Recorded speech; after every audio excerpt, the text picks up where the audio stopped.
धन्यवाद वासियों को प्राप्त होता है, वही सम्मान इटावा वासियों को भी प्राप्त होता है।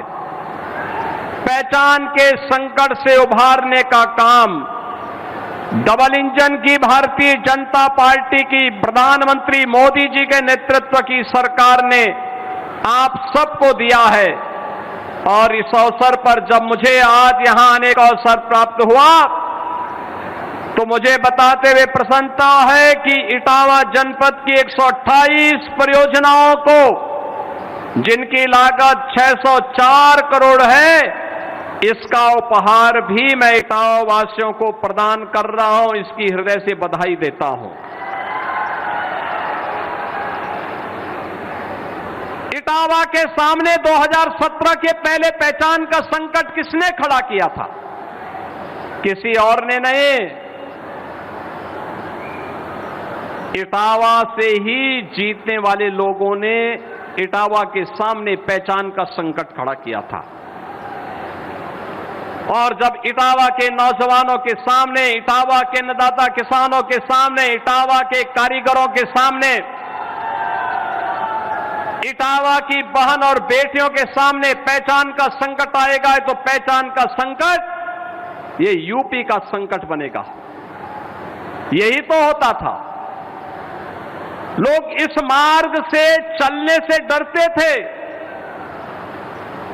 भय और दहशत इस कदर हुआ करती थी कि इटावा के नाम पर देश के अंदर होटल में रूम नहीं मिलते थे, धर्मशाला में टिकने नहीं देते थे,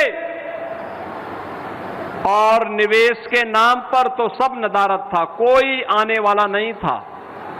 लोग कहते थे जब हम स्वयं ही सुरक्षित, हम स्वयं सुरक्षित नहीं है तो पूंजी क्या सुरक्षित रहेगी? पूंजी क्या सुरक्षित रहेगी?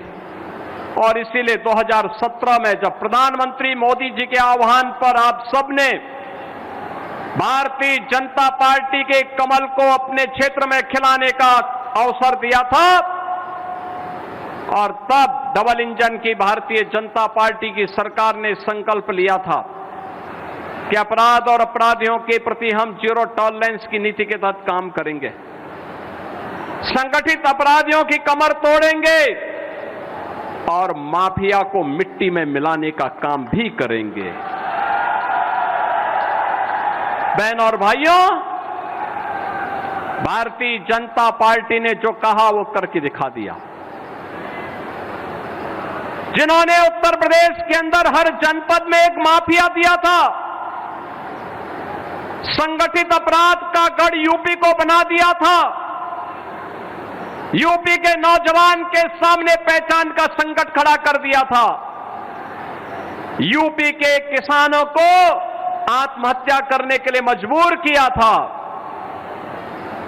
यूपी के कारीगरों को बेरोजगार बनाया था,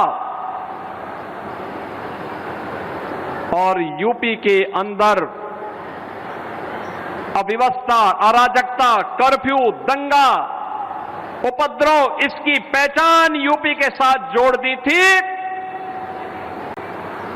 आज यूपी का नौजवान, यूपी का किसान, यूपी का कारीगर, यूपी का नागरिक पहचान के उस संकट से उबर चुका है, लेकिन जिन्होंने संकट पैदा किया था उनके सामने स्वयं पहचान का संकट आ खड़ा हुआ है।